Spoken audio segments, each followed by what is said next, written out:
സംസ്ഥാനത്ത് വീടുകൾ ഉൾപ്പെടെയുള്ള 1.5 കോടിയിലേറെ വരുന്ന കെട്ടിടങ്ങളുടെ നമ്പറുകളിൽ മാറ്റം വരുത്താനുള്ള നടപടിക്രമങ്ങൾ തുടങ്ങി. ഇതിൽ 1.10 കോടി വീടുകളും അപ്പാർട്ട്മെന്റുകളും ഫ്ളാറ്റുകളുമാണ് വരുന്നത്. 46 ലക്ഷം വാണിജ്യ ആവശ്യത്തിനുള്ളവയും മാറുന്നതിൽ ഉൾപ്പെടും. വാർഡ് വിഭജനത്തിന് ശേഷം തദ്ദേശ തെരഞ്ഞെടുപ്പിന് മുൻപ് തന്നെ നടക്കേണ്ടുന്ന നമ്പർ മാറ്റമാണ് ഇപ്പോൾ നടപ്പാക്കുന്നത്. തദ്ദേശ വകുപ്പിന്റെ സേവനങ്ങൾ നൽകുന്ന കെ സ്മാർട്ട് ആപ്ലിക്കേഷനിൽ നമ്പർ ക്രമീകരിക്കാനുള്ള സൗകര്യം ഏർപ്പെടുത്തിയിട്ടുണ്ട്. അതുകൊണ്ട് തന്നെ അതാത് കോർപ്പറേഷനുകളും നഗരസഭകളും പഞ്ചായത്തുകളും കെ സ്മാർട്ട് സഹായത്താൽ ഇത് നടപ്പാക്കും.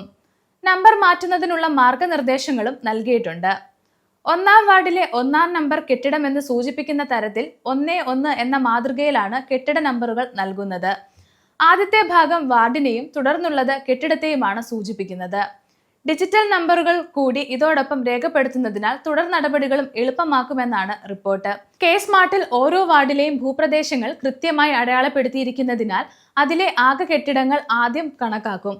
തുടർന്ന് കെട്ടിടങ്ങളെ അതാത് വാർഡുകളിലേക്ക് മാറ്റുകയും 1 മുതൽ ക്രമ നമ്പറായി നമ്പർ നൽകുകയുമാണ് ചെയ്യുക. മുൻപ് പുതിയ കെട്ടിടങ്ങൾ വരുമ്പോൾ തുടർച്ച നഷ്ടപ്പെടാതിരിക്കാൻ കെട്ടിട നമ്പറിന്റെ അവസാനം ABC എന്നിങ്ങനെ ഇംഗ്ലീഷ് അക്ഷരങ്ങൾ നൽകുമായിരുന്നു. അതൊഴിവാക്കാനായി ഭാവിയിൽ വരാൻ സാധ്യതയുള്ള കെട്ടിടങ്ങൾക്കായി ചില ഡോർ നമ്പറുകൾ, അതായത് കെട്ടിട നമ്പറുകൾ റിസർവ് ചെയ്യാനും സൗകര്യം ഏർപ്പെടുത്തിയിട്ടുണ്ട്.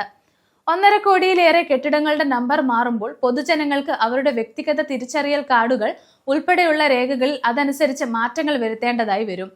വീടുകളിൽ മാറ്റം വരുമ്പോൾ വ്യക്തികൾക്കും രേഖകൾ മാറ്റേണ്ടി വരും.